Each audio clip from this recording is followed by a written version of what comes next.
Good morning everyone. భారతదేశం యొక్క తీరరేఖ పొడవు గురించి ఇప్పుడు మాట్లాడుకుందాం. భారతదేశం తీరరేఖ పొడవు అప్డేట్ చేయబడింది. ఇది ఇప్పుడు ప్రజెంట్ 11,098 కిలోమీటర్లుగా మార్చారు. 11,098 కిలోమీటర్లు. అంతకుముందు మనకి 7,516 కిలోమీటర్లు ఉంటాయి. ఇది మనకి 7,516 కిలోమీటర్లని 1970లో సర్వే ఆఫ్ ఇండియా వారు, నేషనల్ హైడ్రోగ్రాఫిక్ ఆఫీస్ వారు మనకి 1970లో స్ట్రైట్ లైన్ మెథడ్ వాడి భారతదేశం యొక్క తీరరేఖ పొడవు 7,516 కిలోమీటర్లు అని చెప్పారు. ఇప్పుడు ఏంటి మరి సడన్గా 11,098 కిలోమీటర్లు ఎలా అయిపోయింది అంటే, ప్రతి వంపుని క్యాలిక్యులేట్ చేశారండి. ఇప్పుడు ప్రతి వంపు, ఒక రాష్ట్రంలో ఉన్న ప్రతి వంపుని క్యాలిక్యులేట్ చేశారు. అంతకుముందు స్ట్రైట్ లైన్, ఒక బీచ్ని స్ట్రైట్గా క్యాలిక్యులేట్ చేసేది.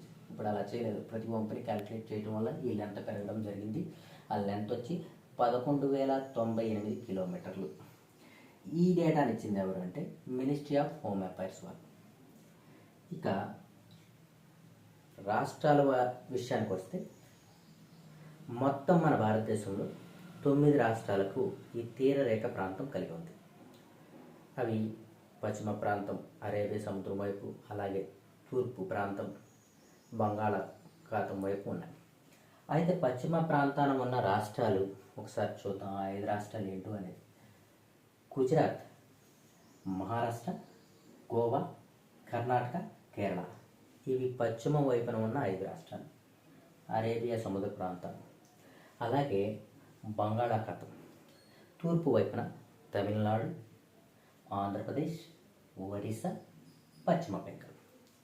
ఇప్పుడు తీరరేఖ ఏ రాష్ట్రానికి ఎన్ని కిలోమీటర్లు ఉంది అన్న విషయాన్ని చూస్తే, గుజరాత్ ప్రాంతానికి వచ్చి 2,340 కిలోమీటర్లు, మహారాష్ట్ర 877 కిలోమీటర్లు, గోవా 193, కర్ణాటక 343 కిలోమీటర్లు, కేరళ 600 కిలోమీటర్లు.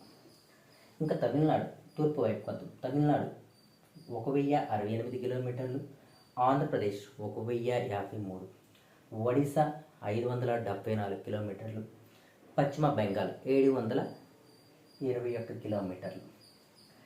అయితే మనకు రాష్ట్రాలతో పాటు 4 కేంద్రపాలిత ప్రాంతాలకు కూడా ఈ తీరరేఖ కలిగింది.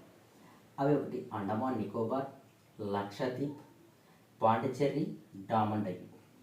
ఈ అండమాన్ నికోబార్ వచ్చి మనకు తూర్పు వైపున ఉంటుంది. భారతదేశానికి సుమారుగా 3,083 కిలోమీటర్లు ఈ తీరరేఖ ప్రాంతం కలిగి ఉంది.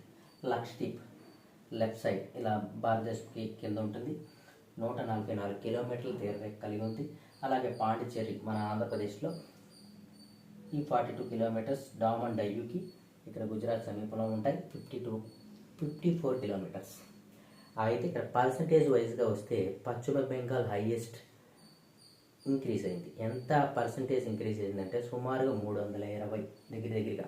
అంతకుముందు ఈ పశ్చిమ బెంగాల్కి 157 కిలోమీటర్లు, 157 కిలోమీటర్స్ ఉంటే ఇప్పుడు దగ్గరగా 721 కిలోమీటర్లు, 721 కిలోమీటర్స్ చేంజ్ అవ్వడం జరిగింది. అంటే సుమారుగా 320% అంత ఇంక్రీజ్ జరిగింది.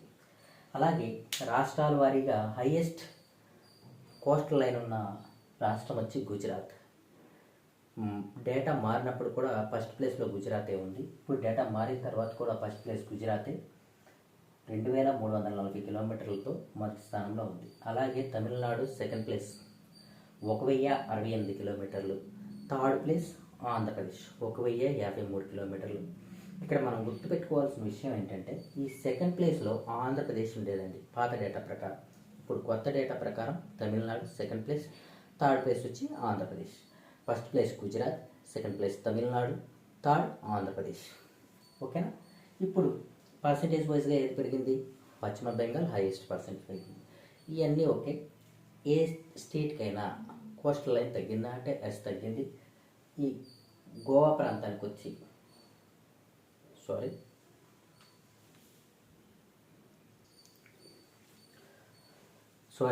ఉంది.